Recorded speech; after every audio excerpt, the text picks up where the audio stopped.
Right, welcome back to the channel. This is an update on the Bosch Athlet vacuum cleaners that I've been dealing with for the last 4 years.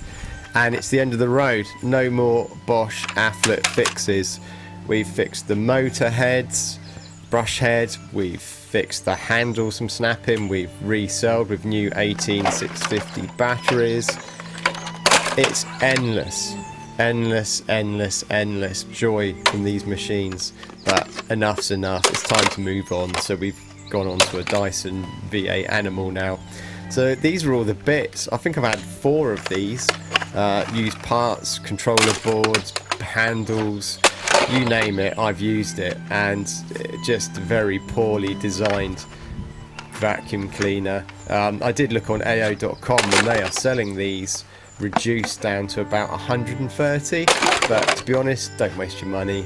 You might as well just flush it down the toilet, because these things, I would say, last about a year before you'll start getting issues with them. First issue seems to be the batteries not charging, not the capacity goes. Also had the charge port, that didn't fail, it just sort of came loose, so I had to glue that into place. I've had a charger cable snap. I don't know why that snapped, just poor quality I guess, but yeah, look at the e-waste there. Brilliant, isn't it? So all this is getting taken down the dump.